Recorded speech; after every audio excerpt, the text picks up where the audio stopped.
What's up everyone, I'm Andre from AF Photography and welcome back to our YouTube channel. Please consider to like and subscribe and hit the bell icon to make sure you get notifications of all our future content. Okay, so today we'll be talking about how to get your subject to pop out of your image. I'm sure there's hundreds of different methods to do it, but I'll be showing you 3 of the methods I like to use. The first method will work in Lightroom, ACR and Capture One. The second 2 methods I'll show you in Photoshop, so let's roll the intro and get right into it.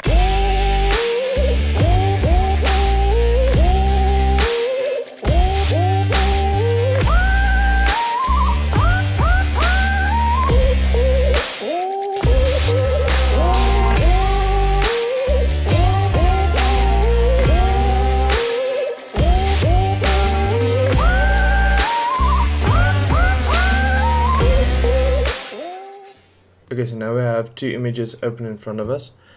I'm just going to reset them to camera raw defaults, both of them. There we go.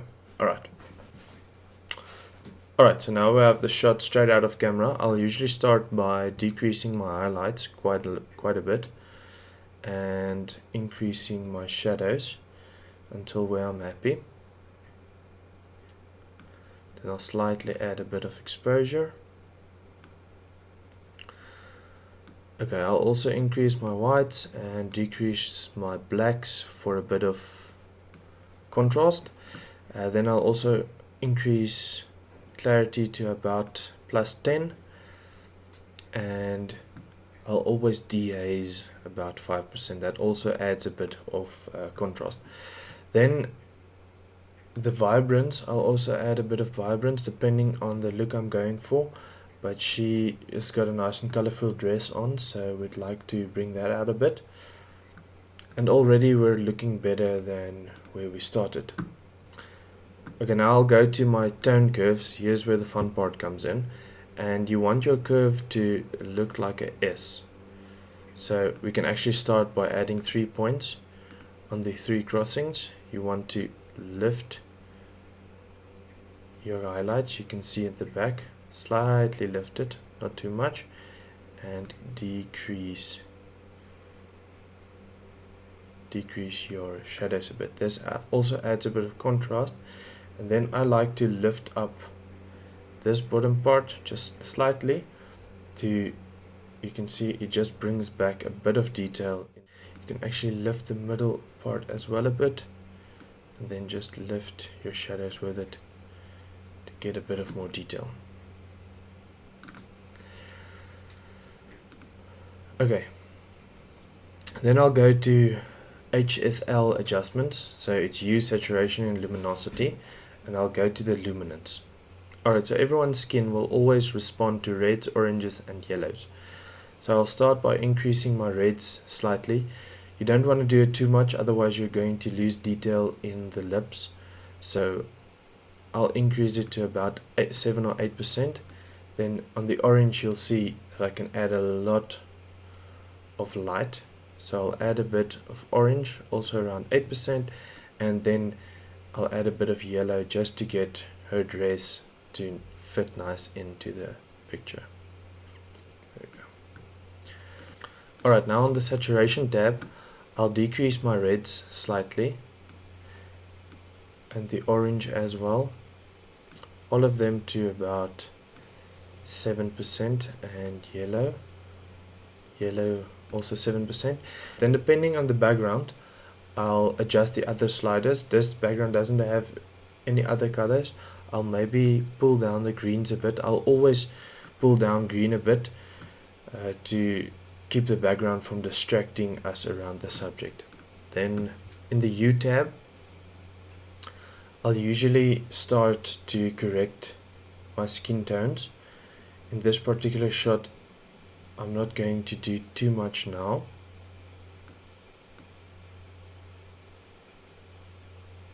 So I'll just play around with it and see what happens. I'm happy around reds on +10 and oranges on +3. And then, I don't know if you can see it, but this dress has a slight green undertone to it, so I'll take the yellows and I'll just bring it so you see to that side it's more green, this side it's more towards pink or red, so I'll slightly decrease on the yellows, around 6%. So all these settings will be different between cameras. Different sensors read colors in different ways. I only actually wanted to show you how luminosity can influence your image and get your subject to pop out of it. So I can actually increase the orange maybe a bit more. There we go. So you can see how much the image actually popped just from the hue, saturation and luminance tab. Alright, so that's a good beginning.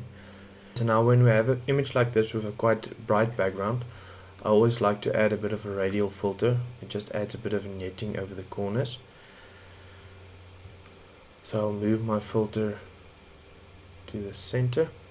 Then we can slightly decrease the exposure to about minus 40, and we can also decrease our highlights to about minus 20. Just make sure the effect is select on outside, and we can put the feather back to 50%. Now if you click outside the filter and you hover your cursor over it, you'll see that we still have a bit of our, there we go again. I don't know if you can hear that, the neighbor is cutting grass. But anyway, let's continue.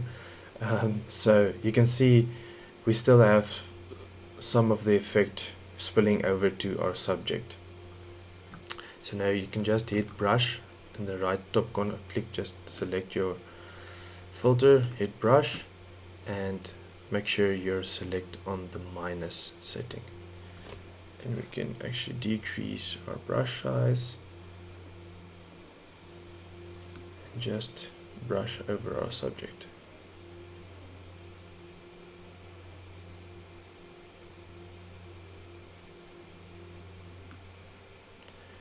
And we can do the same thing again. Just go to edit, click outside your selection, hover over the center, and you'll see your subject isn't selected at all. Okay, so now we can see our subject is nice and isolated. So there we go. That is the first method we can use. This will work in, like I said, in ACR as well as in Lightroom and in Capture One as well. So we can already see our subject is much more isolated. Okay, so the second two methods I'm going to do inside of Photoshop. I'm going to use this image as is, and we're going to use this one as well.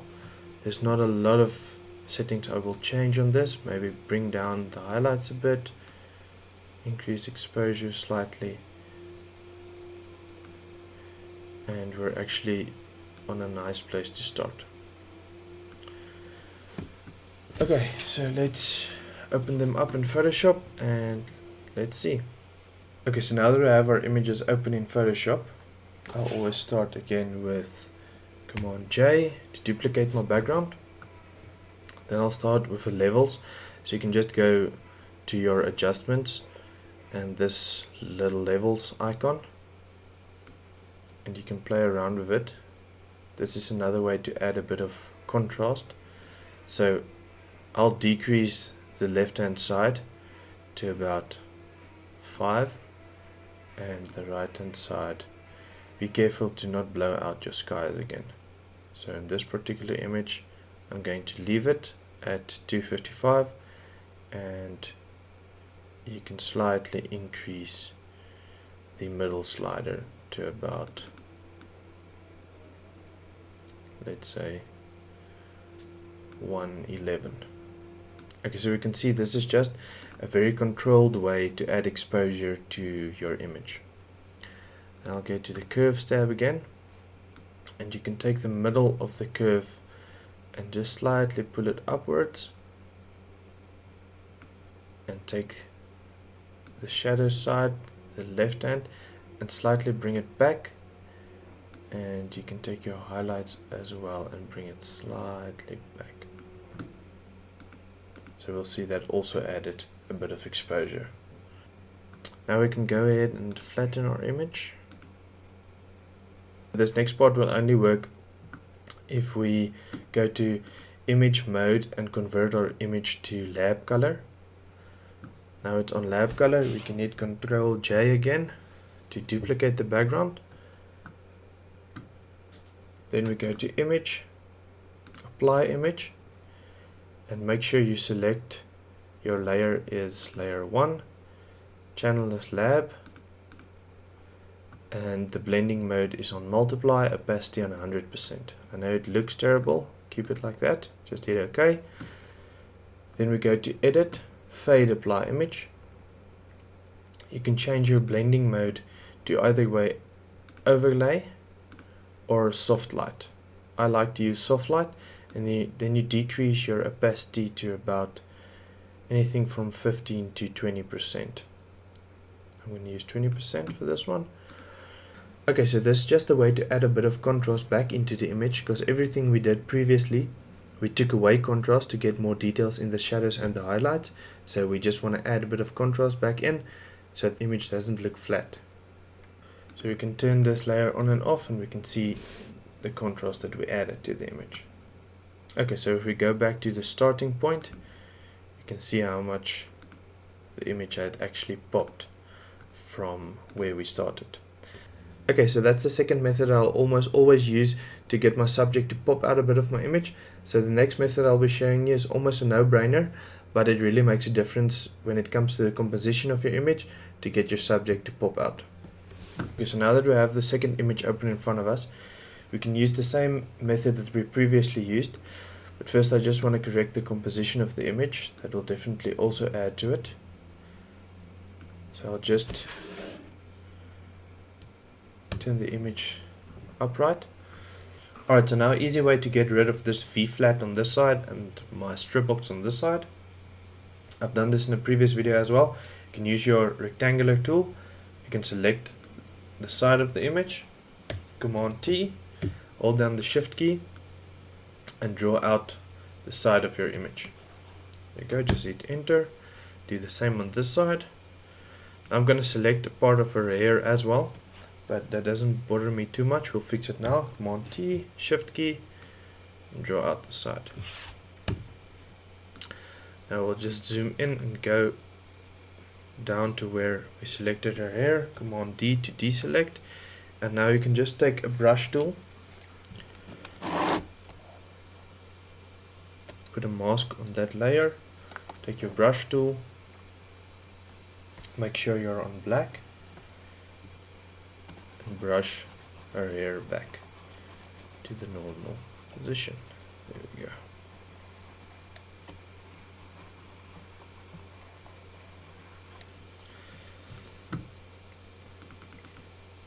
Okay, so our subject already stands out much more just because we got rid of the distracting elements on the sides.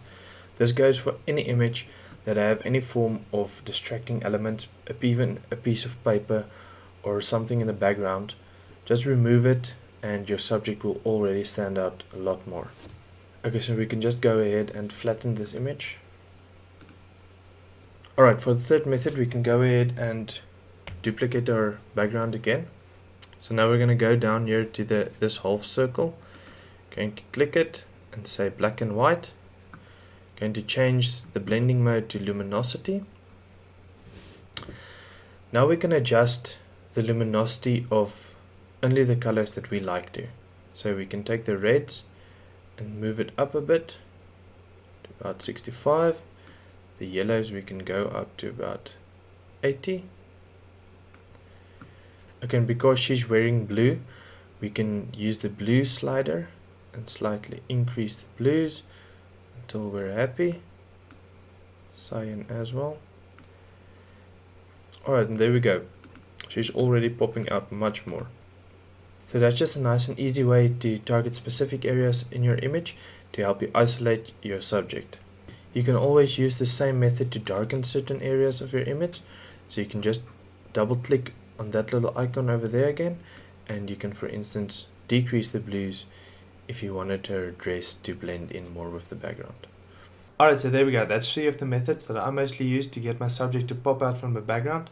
I really hope this video helped you. If you have any questions, please let me know down in the comments. Please remember to like and subscribe, hit the bell icon so that you don't miss out on any future content. Cheers!